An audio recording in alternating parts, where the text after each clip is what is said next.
It all started with a simple idea: help 4 retired grandmothers fight for the eternity of their grandkids. These women had served and prayed for years in a dwindling congregation that had lost its way and its voice. Yet these women were willing to do whatever it took to reach their grandkids and the emerging generation. And that's why my husband John and I were excited to join them. In February 1999, we helped them revive their church, giving it a new voice and new vision. Today, we are Brentwood.Church, and since those original 4 grandmothers, we've been about generational impact, the current generation doing what it takes to reach the emerging one. That is what Building Brentwood is all about: building lives, families, leaders, and community through the good news of Jesus Christ. We have done this over the years as we've gathered in all kinds of places, from a little country church building to a moose lodge, from a high school to new construction, and then back to a high school again. Now it's time to build Brentwood a new home, to move from wanderers to warriors so we can build more lives, families, leaders, and communities than ever before. Yeah, come on. Than ever before. Hey, I am so excited about today because this isn't the conclusion of this series necessarily, but it is definitely a pivot point in the series. Now, somebody pointed out that my hair looked a little Saved by the Bell in some of those pictures, and that's fine. And I know what some of you are thinking. She ages much better than him, and that's fine too, because guys, we all want to marry up, and I sure did. Come on. Hey, turn with me to Joshua chapter 4. Hey, if you're our guest today, meaning this is your first or second time with us, I am so glad that you're here. Some of the things in your seat are relevant to you. As Matt said, that little first time experience card, we'd love for you to interact with that. But the booklet that you see that's a pledge card, that's for anybody who's been here 3 weeks or more. Because if you've been here 3 weeks or more, you're part of our church. And we have been talking about, hey, there comes a point where we're going to ask you, me specifically, to give like you've never given before. And today is where we begin that process. We're going to give you all the information. We're going to give you the look of the building. We're going to give you the cost of the building. And we're going to give you all those details and information. We're even going to give you an opportunity to ask questions. Questions at Brentwood.Church.org. Questions at Brentwood.Church.org. If you have questions, you will have questions. And we're going to try to compile those on a frequently asked questions for everybody else who may have that same question. So please, if you have a question, submit it so that we can answer it for not only you, but for everyone today. Today is going to be different. This will not be our typical experience, but I believe it's going to be exciting for you. It's going to be informative, and you are going to be inspired to do exactly what all of us have been prepping to do, and that is build Brentwood. Now, what have we seen throughout this series as we've tracked through the book of Joshua, as we've tracked through the journey of Israel, moving from wanderers in the wilderness and in the desert and becoming warriors for a land that God had promised them? That's a parallel of where we are. We are wandering in temporary space. God is moving. He's doing amazing things and building lives and families and leaders and communities and fulfilling the mission that he's given us. But we know that our next season is us seeing God do so much more through, yes, building a building, but it's so much more than just a building. And this is a journey for us, and we want to talk about that journey. We've talked about greater growth, which if I were to ask everybody here today, hey, do you want to grow? I think most people would say yes. But what does that require? Greater growth requires facing greater fear and greater sacrifice. That's when people start going, wait a minute, do I really want to grow? Because if you want to grow, we see this in the first week of this series, you got to face greater fear and greater sacrifice. Week 2, we said, okay, if you want to grow and you want to grow in a greater way, you've got to take risk. You've got to take not only risk, but greater risk, because greater growth requires greater risk. And that's just it. If you don't want to grow, then don't take greater risk. Then last week we said, okay, greater growth requires leaders to grow first. And today you're going to see how the leaders in this church, both the senior team leaders, men and women who are volunteers on our senior teams, our staff leadership, and other people in our church who are leading the way in the giving and the grace of giving. We're going to see how they have grown first in this giving towards Building Brentwood. But today, I want to interact with one more greater growth axiom, and this is so important if you want to grow. Greater growth requires greater worship. Greater growth requires greater worship. What is worship? Essentially, it is giving credit where credit is due. And that's saying, I am going to give my heart, soul, mind, and strength to that which I believe is giving me life. That's what it means. Giving credit where credit's due. And what God tells us is when we do that, when we give him credit, when we are grateful for what he's done in our life, when we acknowledge it, when we memorialize it in certain ways, when we give high five to it, when we go to our knees at times, when we are faithful and obedient in times of struggle, and we lift our voices and we lift our hearts and we say, God, it is because of you and you alone that I even exist, that I'm even here in this place at this time with a name, with the frame, and a vision for the future. It is because of you. And if you want me to give you a little bit more of my heart, a little bit more of my mind, a little bit more of my soul, a little bit more of my strength, a little bit more of my stuff, sign me up. Because greater growth requires what? Greater worship. Giving credit where credit is due. And I'm gonna tell you right now, the credit for my life, even being here, and right now, has nothing to do with how talented I am. Trust me. Has nothing to do with how strong I am. Trust me. Has nothing to do with how I've overcome. Trust me. It has everything to do with God's power and presence in my life. And me being able to, at strategic moments, every day, every season, being able to say, okay, God, here's a little bit more. Here's a little bit more of me. Here's a little bit more of me, because I trust you. And if we're gonna grow individually, I mean, I would think most of us would say, yeah, I wanna grow spiritually. Well, it means greater worship. And worship is just saying, okay, God. Worship is about the past. It's about looking back and saying, God, you did this in my life. Yeah, good, bad, ugly, beautiful, all those seasons of my life, you were there in that time, giving purpose and meaning and power and presence in that. And I have to applaud you, and I have to say, God, it's because of you.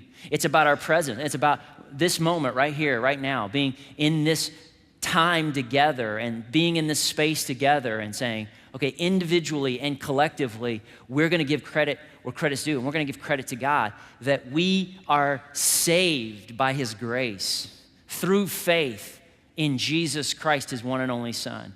It's about our future. It's about saying, okay, God, I will give you even more of my heart, soul, mind, and strength because you have given me hope and purpose for a future that I don't even know what it's gonna look like. That's what worship is. And it brings us to the culmination of what we're talking about today, and that's this question. What does Building Brentwood do for us? What does it do for us? Here's the bottom line. Here's what it does for us. It gives us an opportunity to grow in worship. That's it. It gives us an opportunity to grow in worship. You say, well, what do you mean? It's a spiritual journey.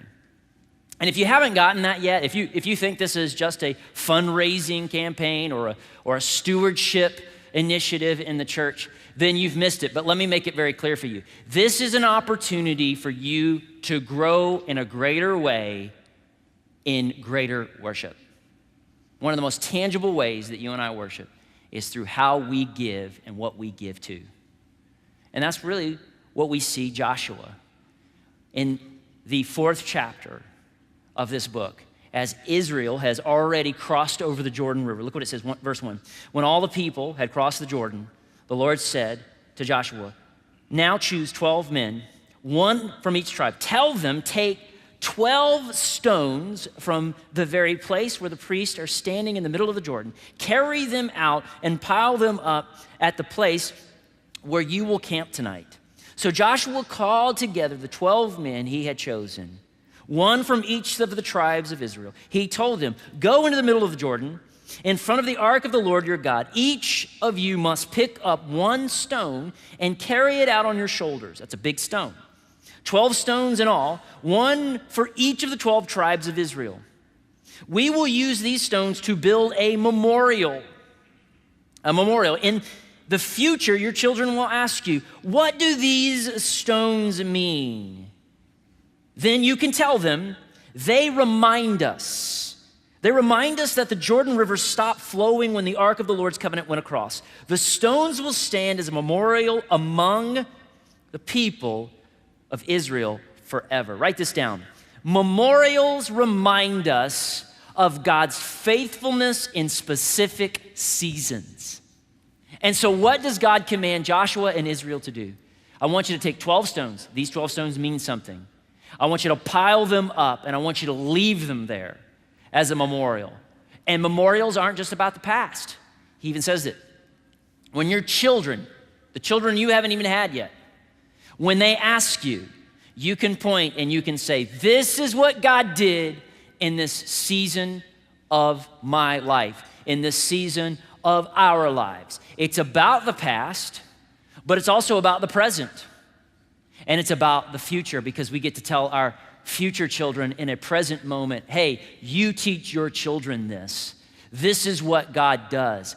God doesn't only show up, he's already there. He shows off. He shows off how awesome he is.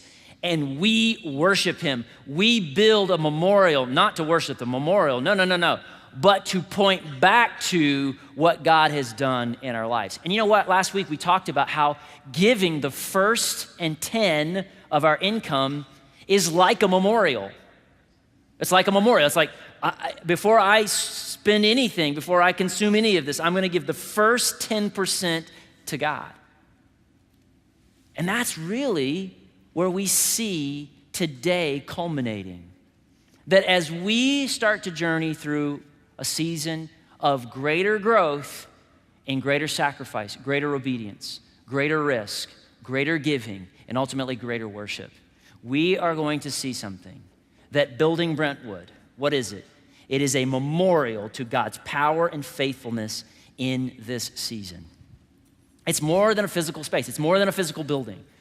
It is that, but it's a memorial. It's a way of saying this present group of people, right here and right now, we are looking into the future, looking beyond ourselves, and we are saying to our future children, our future grandchildren, our future neighbors, their kids, their marriages, all of that, we're saying we're going to, in this moment, carry some stones on our shoulders.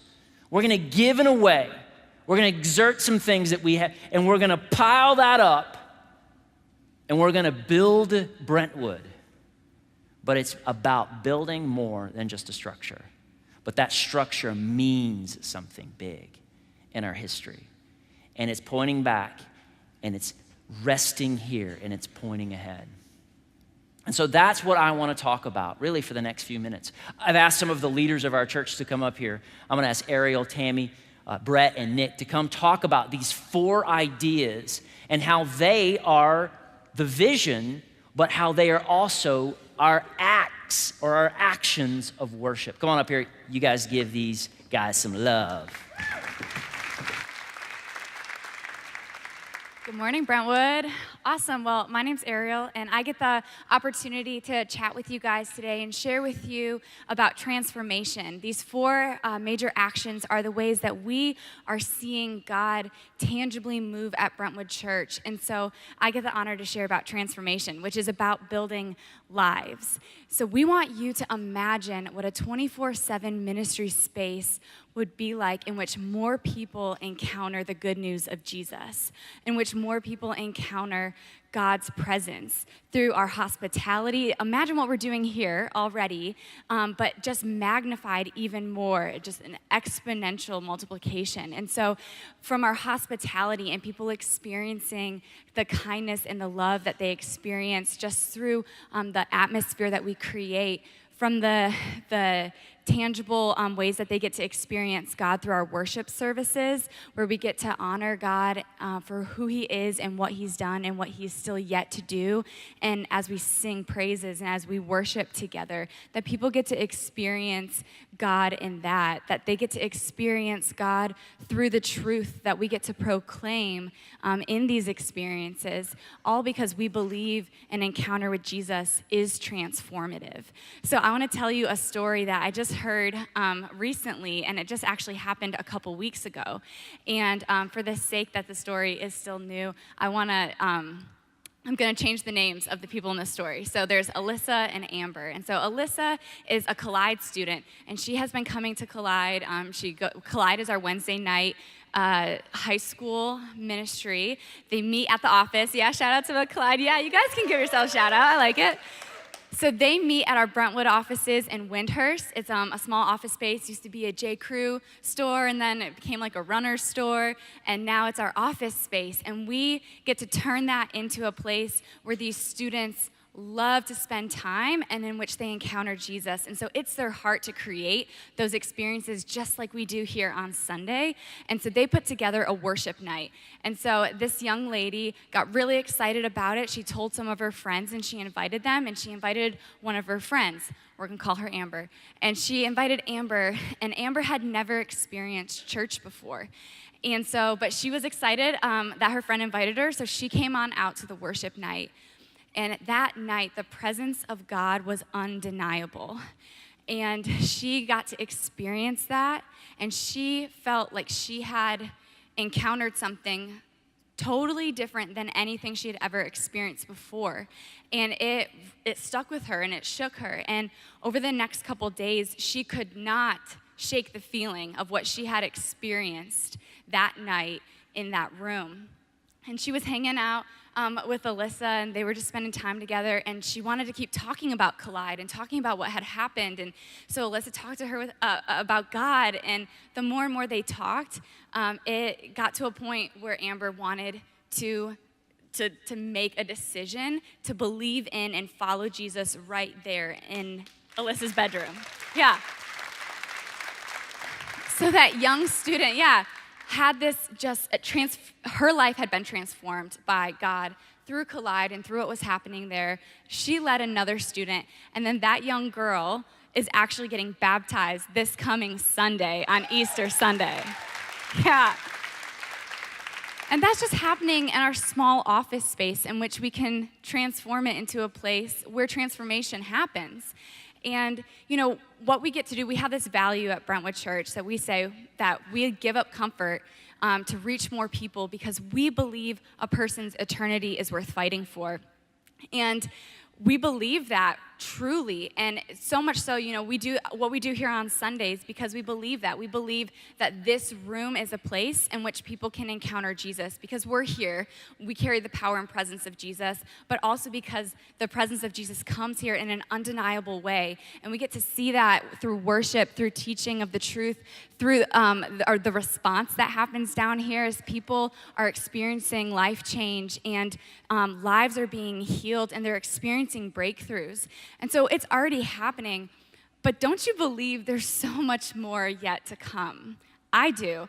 And so that's why we want to create this 24/7 ministry space in which we will have a presence not just on Sundays or throughout the week in our very limited ability at the office, but a place where we have multiple rooms in which multiple experiences are happening so that more people can have those transformational experiences, where Brentwood kids can grow and students can grow. We have more discipleship, more worship experiences, because we really do believe that one encounter with Jesus, just like the disciples, just like Zacchaeus, just like the woman at the well, and just like Amber, experiencing God, encountering Jesus can truly change a life.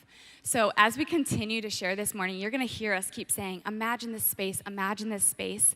That's really what we want you guys to do. We want you to think about these areas, and I want to challenge you to think about transformation. When did you have that transformational encounter in your life where you really grew and became who you are today? And hopefully, you have experienced that with Jesus.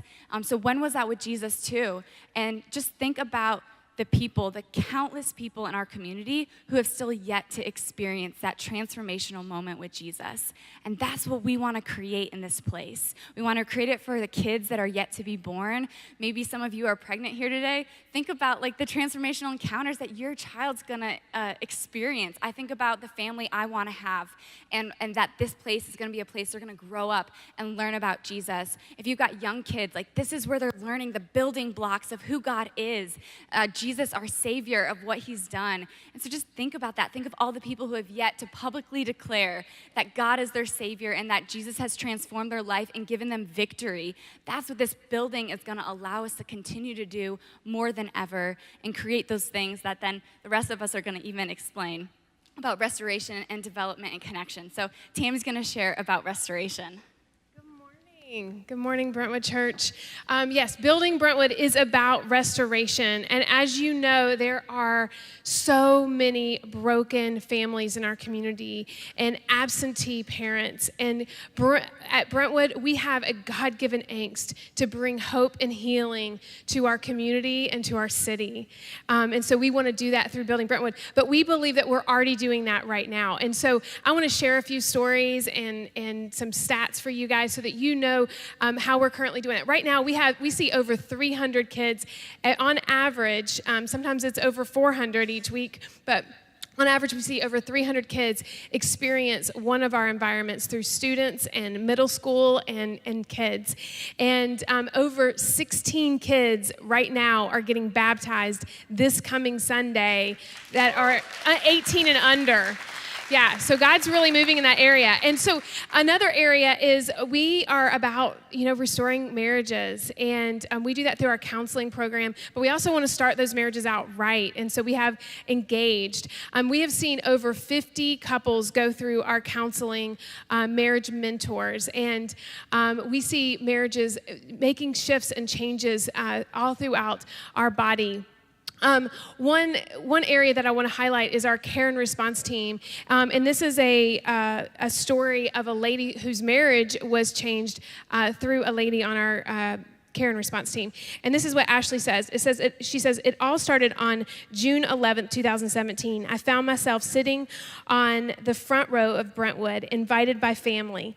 Stemming from my past and the state of my marriage at the time, I found myself feeling worthless, hopeless, bitter, lonely, angry, and thought for sure my marriage was ending or that I would live in misery for the rest of my life. I didn't believe that I was worthy of God's love or anyone's love. She goes on to say, for years, I had believed lies that the enemy fed me. However, the way that I experienced God, my first time attending Brentwood.Church, completely blew my mind and rocked my world. God showed up and literally showed me a miracle. He made it personal when he spoke straight through a woman on our care team. She hardly knew me, and God used her to tear down walls and barriers. She called out my marriage for what it was. She told me that God loved me more than I knew, and she reminded me that I needed to surrender to him and see myself the way he sees me. To walk in his authority, to stop believing the lies I had told myself for years. I was blown away. I was scared. I had no words. I literally broke down in tears. And catch this next line, which this gives me goosebumps, but she says, it was an encounter with God that I had never experienced before. Wow, I am still just in awe of what he did and what he is still doing. I have been to Brentwood every Sunday since that day. My husband started to join me in September, and he will tell you he had a very similar experience. God spoke directly to him through the church. I am so happy to say that our marriage has been restored and redeemed. Yeah. So another area that is really close to my heart is our special needs team. And we know that families are attracted here because we do have a place for their children to be cared for and loved on. And this is our transition team. I just want to give a shout out. They do an incredible job ministering to these families. And I don't know that a lot of us know this, but the divorce rate is so high in that area, like with those parents of special needs because of the stress level. And as a church, we want to say we invite everyone. There's a place for everyone in our space. And so I am so excited about our future and our future space that's permanent for our special needs ministry.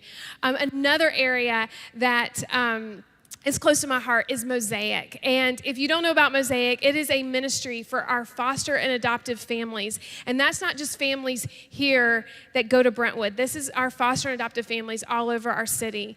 We know that we live in a broken world, and there are kids that need to be fostered and adopted. And so we have taken ground to say, hey, we want to do something about that in our city. And so we try to do everything we can to provide support and love to these families, giving them a place of connection so they don't sit in isolation. And we do this we bring them bags. We give DSS bags that are filled with $100 worth of items. If you did not know that, it's an incredible way for us to give their first night of items that they need. The other area is meals, and we do that by delivering meals when people get their first when they get that child for the first night. And the other specific area that we are doing and we're going after is dinner and date nights. And at dinner and date nights, it's dinner and date. It's where we invite our whole city, anybody who has fostered and adopted, and say, we want you to get into community. We know how hard it is for you. And so we're going to take care of your kids, and we're going to feed you a meal.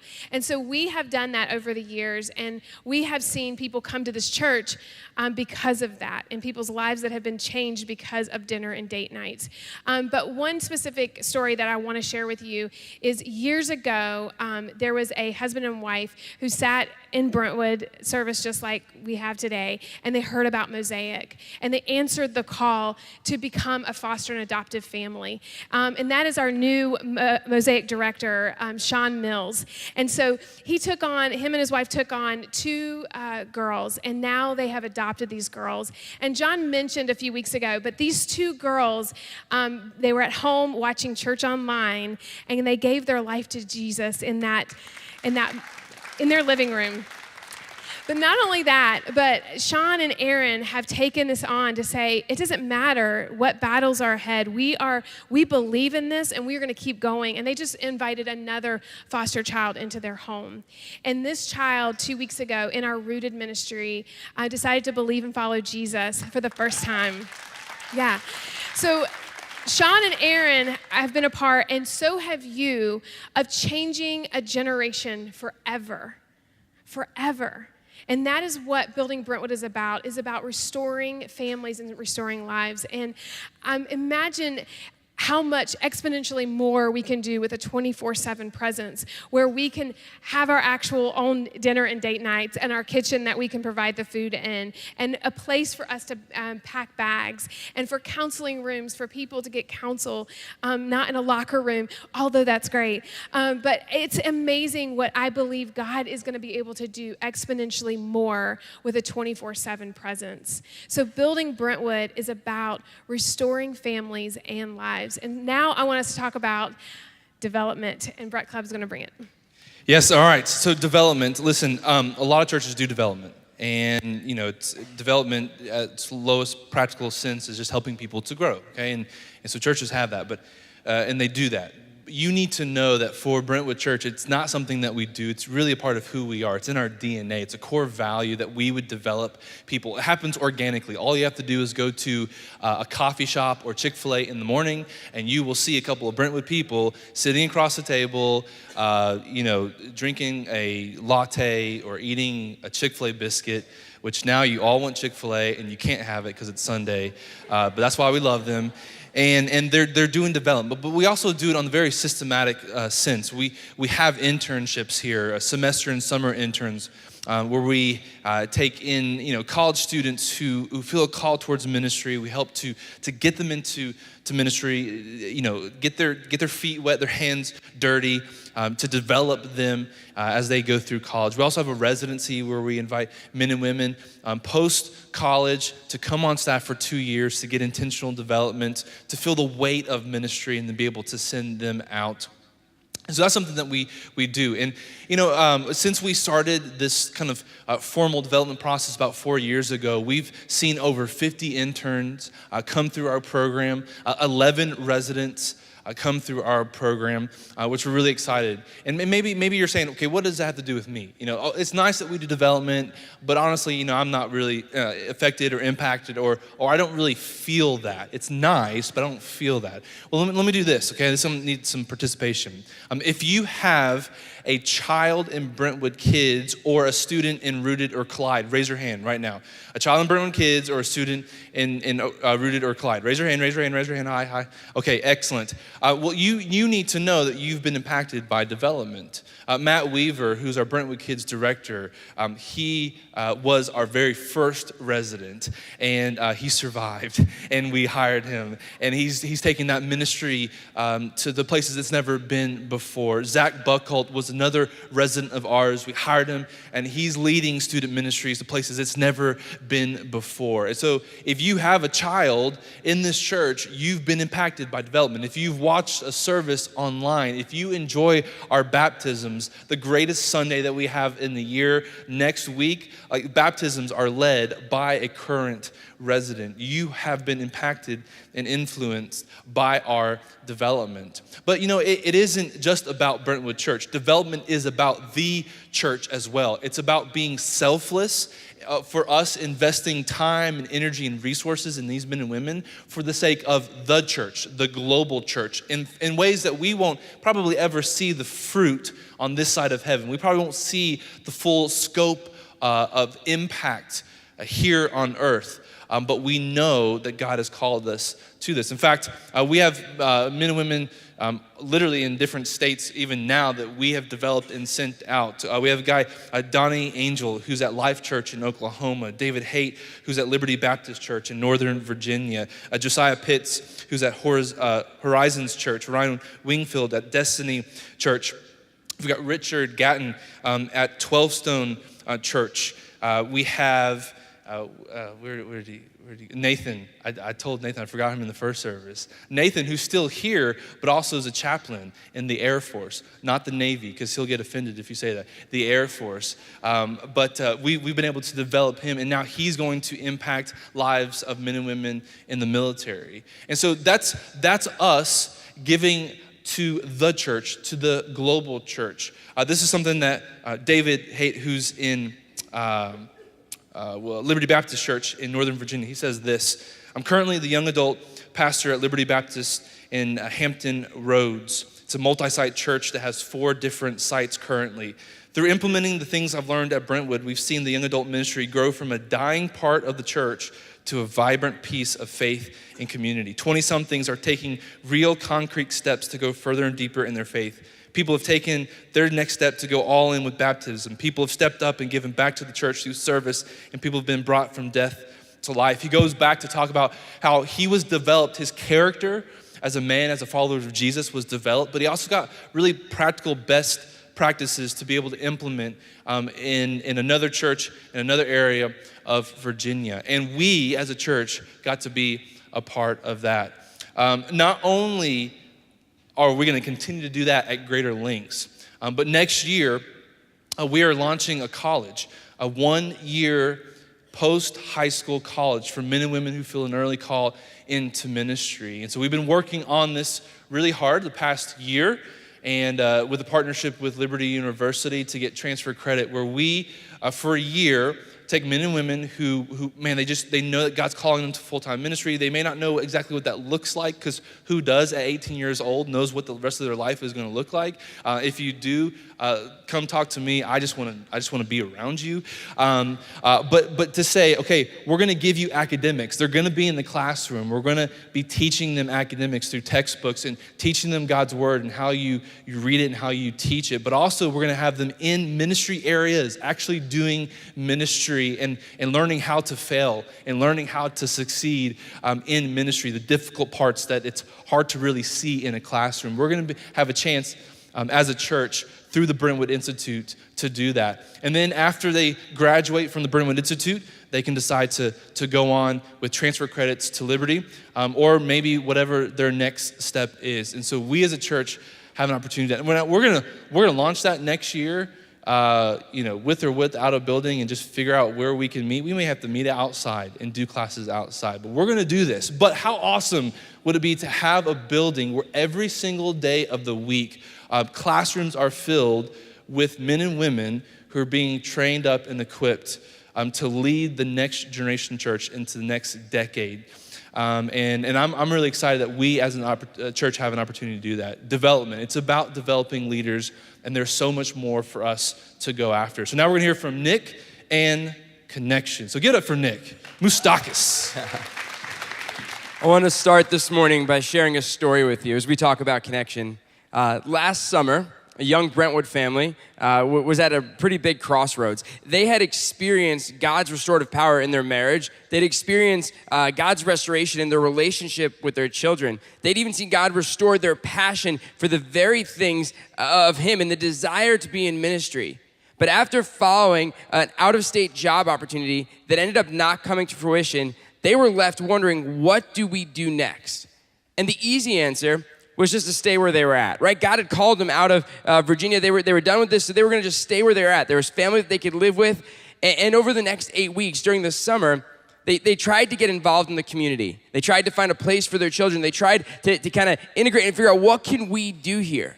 They even found another church that they could start to attend so they could be involved somewhere. And one Sunday morning, they'd come to church, much like a lot of us do here, and they dropped their kids off at the kids program. But this couple, instead of going into the service, went over to the coffee area. And they weren't just going over to the coffee area to get a cup of coffee. They were going over there to continue this fight that they had been having. But they had this type of fight. You know the type of fight where you're like completely kind of silent, but you're still fighting, and it's clear that you're fighting? And while they were fighting, they were asking this question, what do we do next? And while they're clearly fighting, and this is clearly happening in the middle of the lobby, right, of this church, 1, 2, 3 key leaders in that church walked right past that table and didn't stop to offer to pray with them. Didn't stop to say, how can we help you? How can we connect with you? And it was in that moment that the couple realized something. They said this would never have happened at Brentwood. Someone would have stopped us. Someone would have helped us get connected. Someone would have prayed with us. So in that moment, on faith, they made the decision that they were gonna go back to Virginia. They were gonna go back and be a part of what God was doing at Brentwood. They went over 400 miles with just the promise of a part-time job to step out in faith and say, yes, that's where we're supposed to be. And the reason why I know that story so well is that's my story. That's the story of my wife, Julie, and I, and our boys, Noah and Colton. We came back on faith believing that God wanted us to be here at Brentwood because we believed one thing, that here we would find the community that we were looking for. You know what we did? Our closest friends are in this church, and here's the exciting thing. We know we're not alone. Last year at Brentwood, 756 individuals found deeper community in one of our community groups. Recently I was talking with one of our group mentors, and they shared this story with me. One night at the end of the group, they said, you know what, we want to pray over the people in our group. And so they just started asking people what they could pray for. And 2 guys in that group that night realized that they were both going through really tough separations. One didn't even really have the will to live the next day. But because they found that connection, because they found that community, they started to grow together, and now they're actively serving in our church. Last year, 810 people were considered world changers here at Brentwood. These are the ones who are serving us every single Sunday. And recently I asked one of our world changers to say, why do you do this? Why do you come here every Sunday? And they said, I do it because when I first came, someone helped me feel known. Someone made me feel like I was a part of something bigger than myself. Last year, 2,480 individuals came to Brentwood for the first time, and they're experiencing this. And the crazy thing is, this is all happening in a space that we rent on a Sunday, in offices that we rent on Sunday, in people's homes. So imagine a 24/7 ministry center, a 24/7 center of connection. I just start to dream when I think of that. I think of the family who barely knows each other, right? The wife, the kids, the husband, they're just kind of running place to place, and they decide one night to just take a picnic dinner to the property where the building is gonna be, and they just have dinner together and reconnect. I think of that marriage that was much like mine, that was hanging on by a thread, and they decided to just get one more cup of coffee in our cafe, maybe even after a Sunday service, and what happens? That marriage begins to be restored. I think about the new relationships that are gonna come. This building is so much more than that. It's a 24/7 place of connection where we are going to be able to build community. Now, this morning, we've been talking about transformation, restoration, development, and connection. And I want to invite you right now to make this personal. So in a moment, I'm going to ask you to stand up. And what I want you to do is just take 60 seconds and turn to at least one other individual and say, I've seen God work in this way, in this area in my life. So right now, why don't you go ahead and stand up and let's make this personal.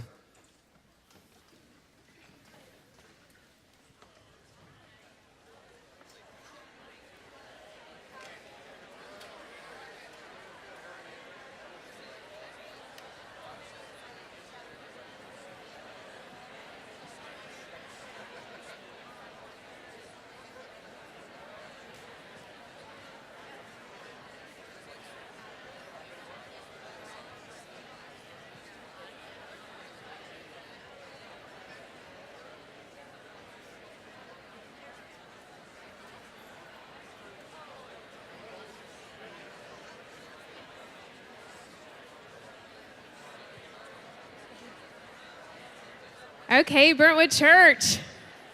I love hearing the chatter about what you're expecting and what you've seen at Brentwood.Church so far. But I have an exciting thing that I get to do next with you.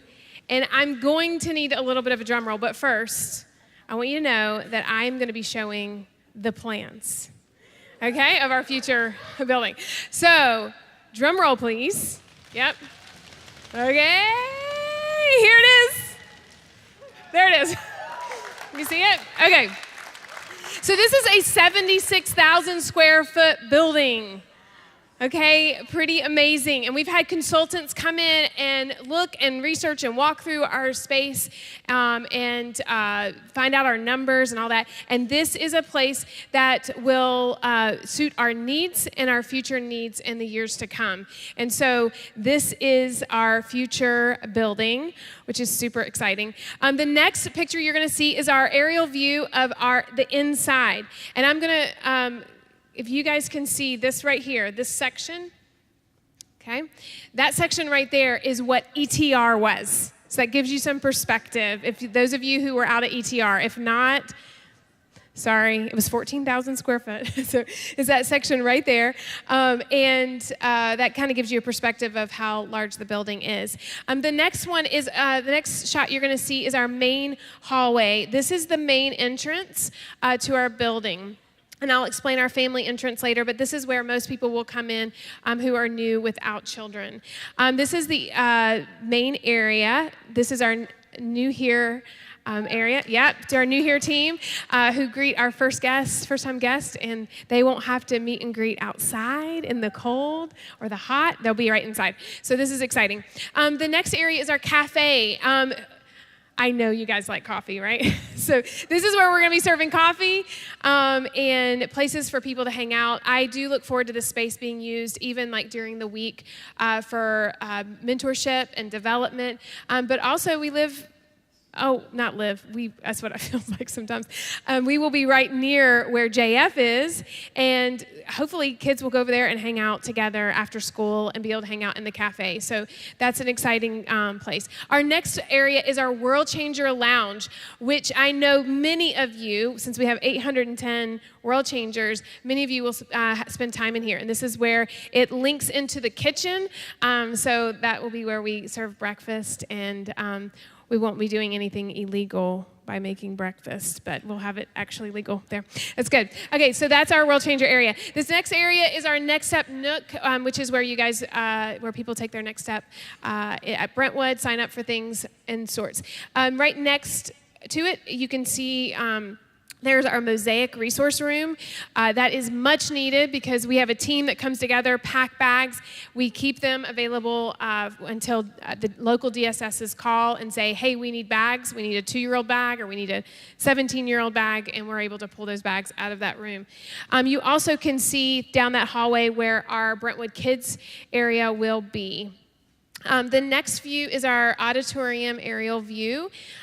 This auditorium, and we can just keep going through the slides, but this auditorium seats over 1,600 people. It has the capacity of that if we use these chairs. So it has a lot of capacity to do many things. Now, this piece is really important because this is what it will look like on our Mosaic dinner and date nights.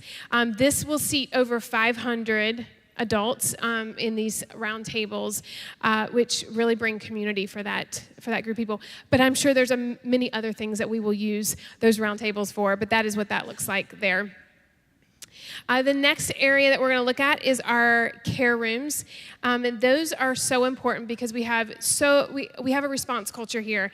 And as you know, people come up and they get prayer, and sometimes they need to take it a step further and be able to spend some time one-on-one with our care and response team or our counselors. And so these are rooms that are set aside for that. They're also used for dual purposes, which is for during the week we have our staff who will be using them also for meetings as well.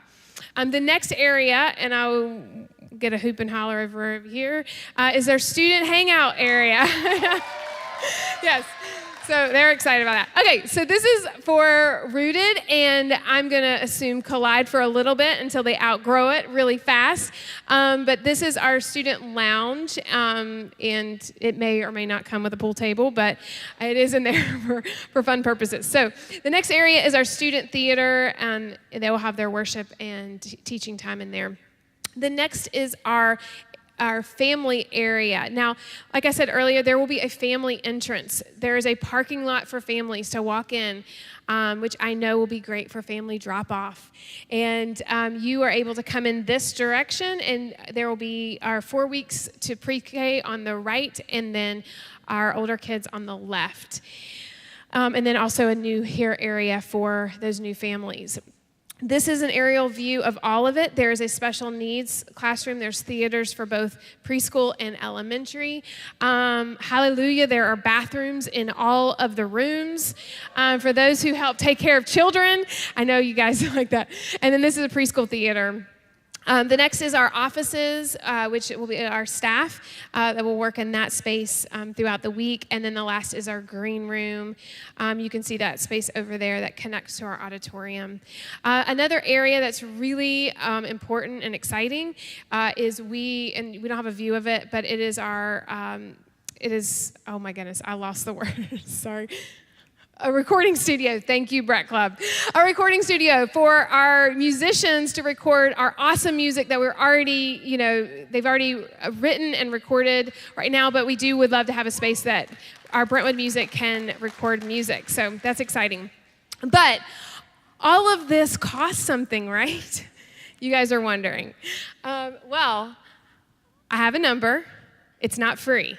Okay, so we are looking at a cost of $9.4 million for this building. Okay, so when you break it down with the $76,000, I'm sure somebody will do the math in here. It is a good price, and we've been working with the builder to get the price lower. We were up higher, and we've changed the land. We've changed where the building sits to be able to do that, and so we have gone to great lengths to find other buildings that we could just move into, other spaces to move into that may be cheaper, and we have not found that. So if you know where that space is, let us know. But for right now, this is the direction God has for us, and we are going full force ahead until He decides to make a U-turn if that's what God wants. But we are excited. We believe that this is doable. We wouldn't walk through these doors if it wasn't doable, but it will take sacrifice and miraculous funding from the Lord and through this group of people. Our projected campaign commitments that we are projecting for this group of people to get to is $4 million to be able to do this project. We expect $400,000 on grants. We do have a grant writer in-house that's writing grants to see if we can get $400,000. In grants. The cash that we have on hand is $544,000 right now. We are debt-free. We paid cash for the land, and so that's important for you guys to know. But we will have to take a loan out for 4.65. I pray for that God just provides all the funds, and we are debt-free. That's really what I want to be, is debt-free, right? Yes. But we want to plan and prepare accordingly, and so we have gone to banks and we've been pre-approved for this amount, and we feel like it's a doable amount for us to go into, but it is going to take sacrifice from our body. Now, something that is really important for you guys to know is where are we to date with our pledges? And you'd think we were at 0, right? Because we're just presenting it. But we have been having individual meetings, and we have had a gala event for people who have gone before and made early commitments that everyone was invited to. And that as of today, this morning, we have $2,004,850 in pledges already. But here's what's really cool. Not added into this number, 55,000 came in this morning. So it's really cool how God's moving and growing that number. And it was a really stretch for our leadership team. And as we prayed over this, and this was a huge marker for us to even be at this point before the church. And so I'm excited about what God's going to do through all of us, and the timeline of this, I know that's a big question, is like, when is this going to happen? It's not going to happen tomorrow, but we are praying for it to happen as soon as possible. But it is, the timing and the approach will change depending on the timing of when funds come in. So this is over a 3-year period, and so as money comes in, we will just make decisions based on that, on when we can start. So all of you guys have in front of you a booklet. It's a teal booklet. It says Building Brentwood. I want you to get that out and open it up to the center fold. And I'm going to invite Pastor Jon, my awesome husband, if you didn't know, to the stage. And he is going to go through this booklet and share with you how you can take part in this awesome Building Brentwood campaign. All right. Thank you, Tammy. You guys give her some love. Give her some love. Okay, so let's talk about this. That card that you have in front of you is really what we've been talking about, what we've been preparing for really the whole series. The first 3 weeks we've been talking about, okay, let's get ready for this. Let's start praying for this. Let's start preparing for this. And then there's going to become a moment where we actually say, okay, now we're going to take some tangible things home. We've seen the building or a general idea of what it's going to look like. We know a cost within a few $100,000, right? We know what we need to raise and how much has already been pledged. Here's the thing. The timing and the approach of this is really determined by this room. I'm gonna say that again. The timing when we start this, whether it's 6 months from now or 3 years from now, and the approach, what this building will ultimately look like when it is complete, has to do with this room. So if you call Brentwood.Church home, I want you to take that card home and sit down with your household, whether that's you and your spouse, or you, your spouse and your kids, or whoever that is, and just say, okay, we have 2 weeks to really get on our knees, prepare our provisions, and really say, where are we going to go with this? And that's really what we want to ask right now. So the question and the statements, will you be a part of Building Brentwood? Will you be a part of it? Will you be a part of what is going to happen? And I'm going to tell you how you can do that. I'm going to share with you ways that you can approach this. But it goes back to this. Where am I in this journey? Where am I in this journey? Israel walked across a river that had been parted for them. The leaders led the way. But it says that they gathered 12 stone representatives of their tribe and put them on there. And they said, this is God's faithfulness. This is what God has done already in our lives in the past. This is what he's doing in the present. And this is what we believe him to do based upon our present and our past experience with him. And that's really where I want you to answer that question. God, how have you been faithful? And how do you want me to be faithful in return. Remember, greater growth requires greater worship. And one of the most tangible ways that we worship is we worship by saying, God, you can have it all. My mind, my heart, my soul, my strength. And part of that strength is the tangible things of our life, and that is our finances, our resources. And saying, I am going to give a portion of that to you. There are 3 ways that you can give to this. Number 1, your income. Surprise, surprise. Most of you, in fact, I would say 90% of you, have a job. And they pay you for that job. And in that, you can say, this is one way that I can contribute over the next 3 years to Building Brentwood. Now, I want to break that down and talk to 3 different groups of people. The first group I want to talk to are people who believe and follow Jesus. You believe in the local church, but you've never actually practiced giving to the church. For whatever reason, you've told yourself a story, well, maybe that's not for me. We can't afford to do it right now. I didn't know that this actually costs money. Okay, whatever that is. Last week I talked about giving the first and the 10. That's one of the basic 101 ways that you can begin to give to a church. Has nothing to do with your salvation. Jesus Christ paid for that on a cross. He died for your sins and mine. And through faith, we are saved by that reality. He rose from the dead. But if we want to be obedient and faithful and join God in what he's doing, then we will contribute portions of our income to what God is doing, and in this case, his church. If you are a person who's never given regularly to a church, I want to invite you to pledge, very simply. If you look at that little pledge card, you just start giving to the church. Start giving to the church. And maybe you want to just say, we're going to do this for the next 3 years, and I promise you, you will see what God will begin to do tangibly and intangibly in your life. But for you, Building Brentwood is about saying, we're going to start giving, and we're going to start giving regularly to our church. And you just write that down. You just say, over the next 3 years, I'm going to give weekly, monthly, or whatever, and I'm going to write it down. I'm going to put my rock on the pile, if you will. And in 2 weeks, we're going to all collect these together on Commitment Sunday. Next week is Easter. We're going to get our Easter on, okay? Yeah.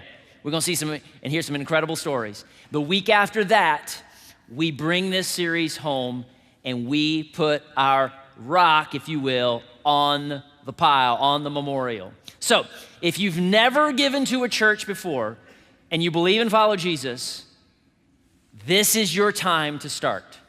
This is your time to start. There's never a better time. Second, some of you give irregularly. You know that it's important to give to the church, and you know that not any one person can fund it all, and you believe that that's true, but you've really gotten to a place where you just go, I'll give when I can. And you may not call it like this, but you kind of give your leftovers. You know, if I have something left over in 3 months or in 6 months or at the end of the year, I'll give a portion of that to my church. Here's what I want to say to you. I'm glad that you give. It's time for you to grow in this area and start to give regularly. Why? Because the timing and the approach of this is not really determined by the people on this stage. It's the people on the stage and the people right out here. It's us. It's us. The men and women of this church who've given regularly and consistently over the years, they've gone before you. And they've said, we will give over and above what we already give. And they've said, $2 million. And I want to thank those people. I want to say thank you for giving regularly and agreeing with God and with his church to give even more over the next 3 years. And now it's your turn.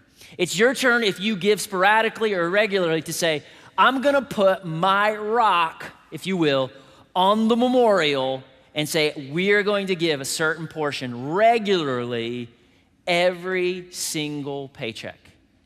So you can give through your income. Now, many of you already give and you give faithfully.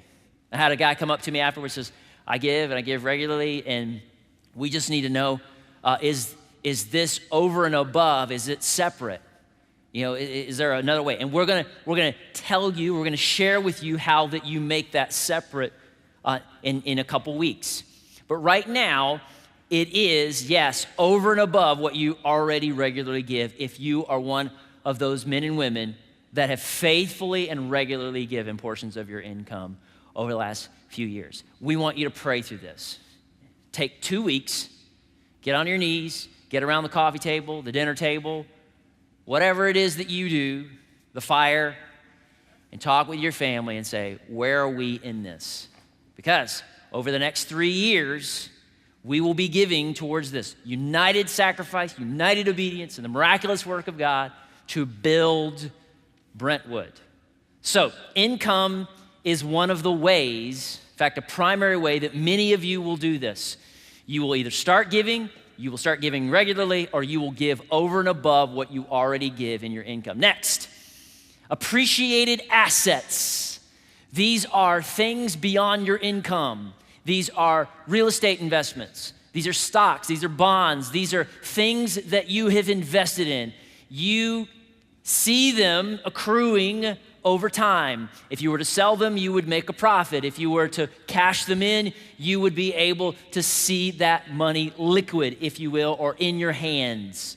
We will be sharing with you ways that you can take those appreciated assets and give them towards Building Brentwood. In fact, I'm going to have some people who are much smarter than me in this area come up in the next couple weeks to share ways that you can do that. If all else fails, though, questions@brentwoodchurch.org. Questions@brentwoodchurch.org. If you're like, hey, I just have a question about the building. I have a question about the square footage cost. I have a question about this. I have a question about that. Where did Tammy get her shoes? Because they were really cool. I mean, whatever. Questions@brentwoodchurch.org. And that will be your gateway into these answers. Appreciated assets. Number 3, a primary way that you can give is collectibles. Yes, some of you have baseball card collections from the 1980s that your wife has been saying, would you please build Brentwood with those? I'm tired of them. You have a comic book collection from the 90s. Whatever, you have, I don't know what it is, but you know that it's worth something to somebody, and if you were to sell it, you could give it to Building Brentwood.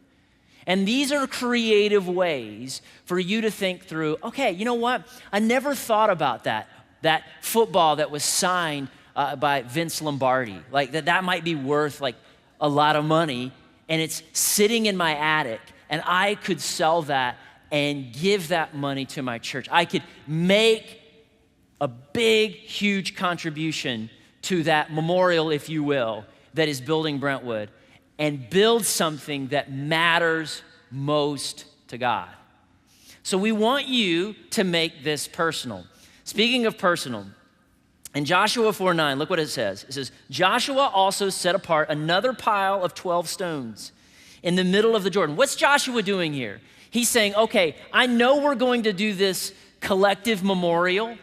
I know we're going to have each of the 12 tribes pile a stone on this, but I want to make this personal. And so what does Joshua do? He says, at that place where the priests who carried the Ark of the Covenant were standing, he built this personal memorial, and they are there to this day. They are there to this day. What happens? Joshua put his own memorial stones there. And it says that they're there to this day, at least the writing of this book. Can you imagine what that's going to look like? When we contribute together and we see a 24/7 ministry space just an eighth of a mile down Hooper Road, that people pass and they will pass and they will pass for decades and decades and seasons to come. And you, while you are a part of what God is doing here, and you see your children or your future children, your grandchildren or your future grandchildren growing up and going to new and deeper levels with Jesus Christ in that space, you, like Israel, can say, I was collectively a part of that. You, like Joshua, can say, man, this was personal to me. This was personal to me.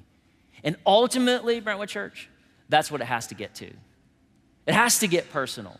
It has to get to a place where we just say, you know what? This church, God has used to build my life. He's used to restore my family. He's used to develop my leadership. He's used to create new connections in my life that will be a part of my life for the rest of my life. And I know that I'm not the exception. I'm not the person who's gonna say, yeah, I believe and follow Jesus, and yeah, I believe in what God's doing in this church, but I'm not going to be a part of this. You instead, like so many, are gonna say, I'm gonna put my rock on the memorial, and then I'm gonna make it personal. I'm gonna put my stone right here, and I'm gonna make it personal. And so I want you to practice that a little bit today. Today, we introduce a new way to respond. If you're new to Brentwood Church, we have response stations on either side of the front and towards the back. There you can, every week, if you believe and follow Jesus, you can take the communion elements, the bread and the wine, the body and the blood of Christ. And I encourage people to do that every week. You can light a candle of intercessory prayer. Just say, I'm praying for this person's breakthrough. You can write down a prayer request and put it at that cross, and there are men and women in this church that will carry that with you. There are care and response world changers who are down here every week and in the back in the care room that are there to respond in prayer. And all of that today is open, and we want you to step out. But there is a pile of rocks at each one of these stations that look very similar to this. They're not as big as the rocks that those 12 men carried on their shoulders, but probably a lot like the rocks that Joshua built his own personal memorial with. And here's what I want you to do today. In fact, I want everybody to participate on some level, maybe during the song or after the song that we're going to close with. And I want you to take one of these rocks, and I want you to go, wow, greater growth requires greater worship. And worship is the past, it's the present, it's the future. It's almost a memorial that's in all space and time, where I look back at how God has been faithful in the good, the bad, the ugly, and the beautiful seasons of my life. His power and his presence has been. I look right now and I sing this song, I give this income, I step across the river, I walk across the room in obedience. And then you look ahead in the future. Here's what I want you to do in an act of worship today. Just make a memorial today. And go to these tables and write down maybe a word or two. Just say, a healing that God did in your life. Maybe restoration of a marriage. Maybe it was him restoring your faith in a dark season. Maybe it was a friend. Maybe it was whatever. Write a word or two, or if you can fit it, a paragraph on this little rock. And then just put it in the pile that you see there. And here's what we're gonna do. We're gonna collect these piles over the next season of our church. And we're gonna find a place in our new building where we're gonna display these for many seasons to come. And so we're gonna start to collect the wonder of God written on these memorial stones today. The wonder of God, where God has shown himself in powerful ways in our life, or ways that we know he's going to show up and show off in our future. And during this song, you just write that down and put that there. And maybe you want to take communion and then do that. Maybe you want to light a candle and do that. Maybe you just want to do that today. But be a part of Building Brentwood today and over the next 2 weeks. Start to believe. Start to dig deep into what God is doing and what you know he's going to do. Let's stand right now. Father, in the name of your son, Jesus, in the name of your son, Jesus, I